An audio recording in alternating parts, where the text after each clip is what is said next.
Hola, singles, super singles, totally singles. Welcome. Switch it up on you a little bit.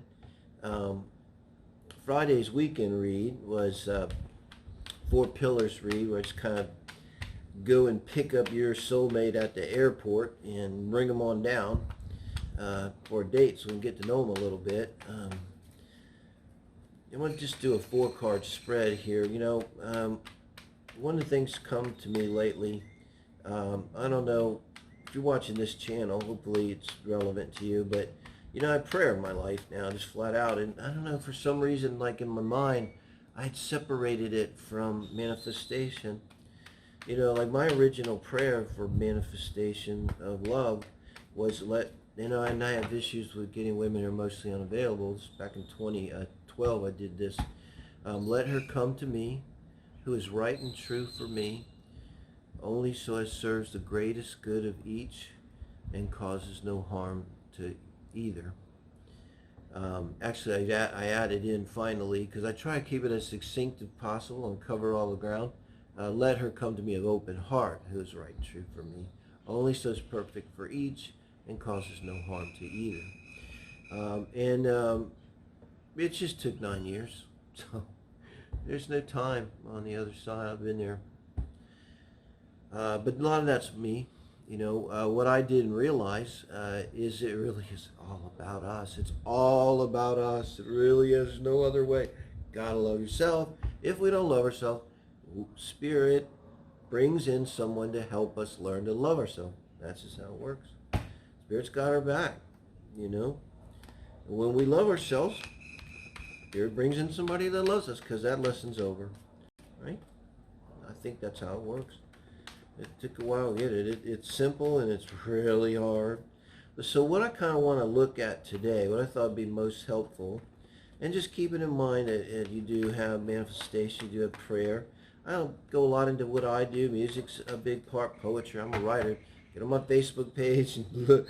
I don't. People don't really know what I'm doing. I don't kind of care. It's like I'm writing to the universe. I'm writing about manifestation or love and everything. And that's kind of how I feel. I feel you do have to put it out there out loud. At some, not publicly, but when you speak to your angels. I'm gonna do angel readings too. We try to find your angels. My grandmother raised me partially. My mom kind of abandoned me. She was amazing in my life. And what I've found doing readings and finding people's angels, it's often a grandparent. Sometimes it's a great-grandparent they didn't know. But it'd be the one that you had a good rapport with, okay? It wasn't the bad grandma or granddad. It was someone, when they loved you and you loved them and you had that rapport. Love. It's about love. Love crosses the veil, man. Nothing else. Keep that in mind. Not only you can't take your money with you, you can't take your hate and prejudice with you. That's good. But it's stored in the Akashic record and it downloads into your next incarnation. I guess you do take it with you. Best to take love, though. Love's the currency that matters, no? So I'm just going to look at where we're at, get what the crossing is some advice and an outcome here. I'm really kind of thinking about, because I said it's really about us, If we're single, looking for someone, we focus so much on the other and what we want. And let's see where we're at, guys. Wounded warrior, that's where we're at. So, it very well could be 9. You've been through 9 battles. Cat has 9 lives. At this point, kind of tired. This screams to me relationship PTSD. Wands are actions. It's like taking action, if not 9 times. And it's amazing if you get, Sagittarius. I first started tarot. I got my first deck, and I said, I'm going to open it, and then I'm going to really drill down on whatever's the card. There's the 8 of Cups. I know everything about the 8 of Cups.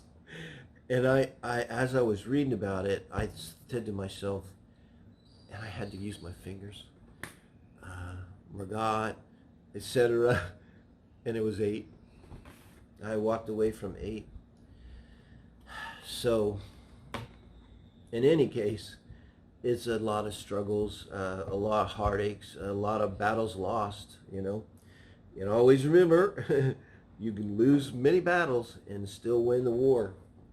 Not the easiest way to win a war, but you can. And boy, that's Sagittarius energy because strong Sag. We learn by our mistakes. We learn by making mistakes. It's the hardest way to learn, and best get a book and learn from someone else's. Now this is the coming at you card, coming at you because he's just coming right at you. This Knight of Swords. Now I have the Knight of Swords reversed. There's something like, if we go back and review, because it's kind of what I'm trying to get at here, these past relationships. I recently did a reading where I had someone give me their 3 exes and got their charts and looked for the patterns that are in the relationships in astrology. It's a lot of work, but if you know a little bit about astrology, you got AstroSeek, you got Astro.com, AstroCafe is a lot free. You can put in your persons, especially AstroSeek's pretty easy to use, and it's automated, but I would 100%, it's like we have to take mental action. This is what this is. Mars is always action, Knight's always Mars, in our minds, possibly in our communication. Maybe it's the way we communicate with ourselves. Maybe it's the way we communicate with our higher power. That we're not taking, because it's kind of like in the blocking position having this Knight of Swords reversed. So going back and reviewing patterns in these relationships, because it's about us. So, and it's not about going back and saying, well, he was a narcissist and he was a narcissist and he was a narcissist. Go back and always look at you. What was going on in my life when I got into this relationship? Was I finishing school? Was, everything? Where was my mind? This card reads, where are you at? Where's your mind? Where's your heart right now? So look at it that way. And if you don't know astrology, just sit down, even with a notebook, or a friend, like you have a really good friend that you trust and is wise. Sit down with them and kind of focus and say, because sometimes friends, give us such great perspective because we get lost, in our own drama. And just review it like without astrology and just kind of think, where was I at in my life? What was going on? And look for patterns, because it's those patterns that this is about. It's like getting at those patterns. It's going to take work, it's going to take action. Maybe help from an air sign. You may have a friend who's an air sign. I've found Aquarius Mercuries to be consistently intelligent. They just have a mind that can just get things done, that fixed air. Very well could be. Now here's my card, Sagittarius card. It's beautiful, the angel. What was I talking about? Praying. Shuffled. Thank you, Spirit. This is advice from Spirit for my singles. You can ask Spirit just to help you with this. That's all. That's your prayer. And Temperance, the Sagittarius card, is, I always say, it's so funny that it's about patience, because I'm a Sagittarius, anything but patience. But we are pretty easygoing, and we go along to get along. And this is that energy of just everything being okay. So I get the feeling, and it's a little corny, it's like Spirit's coming in and wants to kind of put its arm around your shoulder, maybe, toss you a little bit, kiss you on your forehead, and say, hey, man, everything's okay. Everything's all right. We got food. We got somewhere to eat. We're not wanting for anything. That's the spirit of the Temperance card. It's like you're patient with Temperance because everything's just okay. There's no red flags. There's nothing on fire. And you just kind of ease into your life and go, okay, well, this is great. This is life. It's a long way from the Nine of Wands here. And then the outcome. Wow. So we're going from the Nine of Wands to the Nine of Swords. That might not be a popular reading. I'm not trying to preach or anything, but look, what I said about this, and then the outcome's the Nine of Swords. I think this is us maybe doing this. This represents doing this work. Because when you do this, why don't we do this anyway? It kind of makes sense, right? Because it hurts. Because we have to look at ourselves. It's not about them. It's never about them. It's like, I don't want to hear anybody else talking about their narcissist boyfriend. I don't say anything. I'm just like, uh-huh. Well, let's just look at your chart and just try to get the focus onto them. So I like to do Synastry too, but even with Synastry, people don't understand. The first thing about Synastry is you've got to know each person kind of good. Because otherwise, yeah, moon's on AC, moon's on Pluto.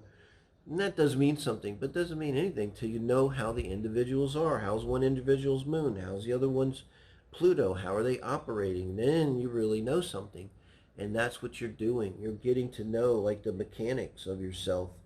And it's not always easy, because if you've had this many failures, it's not because everyone else is an asshole. And I'm not saying you're an asshole, but I'm saying like there's something not working that you got to go in and fine tune and get your hands on, fix in yourself. And if it's about manifestation, sure as shit you got to do this. Because if we don't, then our manifestations are going to go haywire. It's like that deal with the devil, and you always like really think hard. And the guy says, I want $1 million. And he's all right, and he has 1 million deer all around him all of a sudden. You just got to be so careful with the manifestation, because it's kind of like spirit's hard of heading. You can't, hard of hearing. You can't say like, well, I don't want another narcissist. I don't want another. It's because sure shit bring you a narcissist. You let that stuff go and just be free and focus on what you want. And that's what this night can do. Get this son of a bitch up here where he's coming at you, and let him come at you. Come at you with your stuff and resolve it. And it's, it ain't going to be a picnic. That's why you don't want to do it. But look at what the reassurance is. When you do this, this is the advice from spirits, also a reassurance. Because angels can help you. You can pray. You believe in it. I hope you do. You really and truly can. You can talk to my guardian angels, my grandmother. I talk to her all the time. It helps me immensely. So, there's help for you. You're not alone. Don't be isolated. This is isolation. Again, that friend. You may have a friend here who's that air sign. Tell them, I'm going to do this work and I might need you. And they'll be like, I'm here for you, boo. And call them up. For God's sakes, don't call any of these exes. Call your friend. If you get triggered or you have this difficult night of the soul energy, a little night of the soul energy. But I think it's like punching through. I had this similar thing in the soul family today. 9 of Wands, you're almost there, and you got 1 wand left. You know what? In terms of war and warriors, it's well known that the worst enemy you can face is a seasoned warrior. You could have a green warrior that has the best technology. I mean, look at Afghanistan, just go there. That the money can possibly buy.